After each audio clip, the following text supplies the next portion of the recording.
Here we are, 100 Hexes, 100 days. It's hosted on Instagram by So Foxy and Mama. And so what I'm doing is cutting my Liberty, which is Riley Blake fabric, and I'm wrapping it around paper hexagons and using school glue.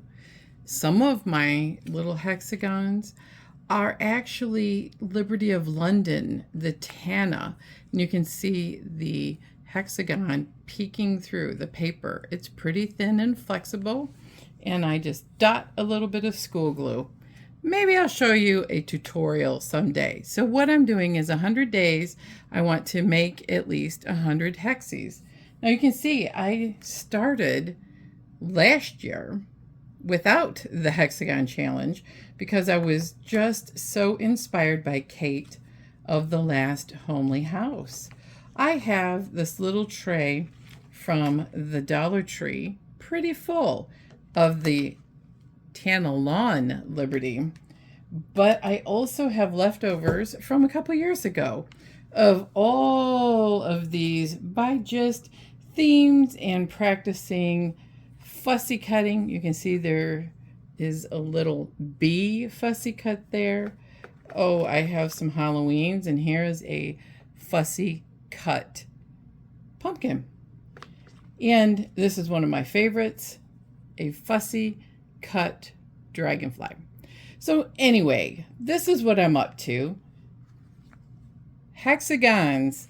You know, this is what I call a great palette cleanser in between a lot of long arming and piecing large quilts. This is definitely sit in a chair in the evening and slow stitch. I use a very small needle, but I'm using a tulip easy thread because I can't see well. But the good news about it is that you use tiny little, short pieces of thin thread. Now I'm using, I'm going to show you here, a Sew Type magnet because that's better. You don't want to pin it and bend your papers. And I have one little arm to sew. So like yesterday and the day before, I took all of the paper, the hexagon papers that have beautiful flowers on them. I used this particular charm pack and this particular charm pack from Riley Blake, and I sewed them. And every time you do a seam, I fold it, put my little magnet there, and it holds it just so you can take tiny bites. Now here are mine. I'm not the best, but I use bottom line So Fine thread, and it helps.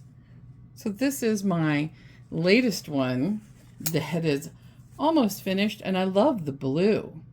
But I thought today I'd show you some of the ones that I've done last summer before I got COVID and then long COVID. And now I'm trying to pick it back up again and remembering what I had done. And oh my goodness, I have 7 charm packs, which are 5-inch squares. And I just started randomly making them. Now you can check out Kate at the Last Homely House. She did an entire 1-inch hexagon, which is the size, and did a quilt for her granddaughter. I was inspired by that, and I might make a full hexagon quilt, but we'll see. So to start off the 100 days, I did this particular one. Now we're getting into older ones. I made this last early summer. And I was really excited at how many I've done already. I love these bee-themed ones. I was in Hexagon Exchange with this theme once. And then here's that lovely black, which I have a ton of left. Oh, the sun is helping me. Look at that. It sparkles. Has some gold thread in it. This was an adventure in a children's fabric that I could fussy cut and make those little shapes pop right out that are the animals and the waves and the pine trees. So these are practice, and who knows where they'll be. Maybe on the side of a tote bag. Oh, look at this, workers and dreamers. I love that. I've forgotten about that. Maybe they can go on the side of a bag. Maybe they could go in a little quilt. Here's Halloween themed with the evil eye. That was a Tula pink fabric, and so is the purple. Let me hold that better. And here is more of the fussy cut pumpkins. I do have a little more of this particular fabric, and I love this bat. It looks like lace with bat spider webs and the evil eye. So I have enough to keep me busy. Where I'm going to probably spend most of my time for the large quilt is these Liberty florals and Liberty reproductions. So I just wanted to show you some of these Liberty of Londons. Oh, they're gorgeous, but these were very expensive and they are a treasure. And I'll probably just incorporate what I have in my stash to go with those beautiful Liberties, like these cute little bees.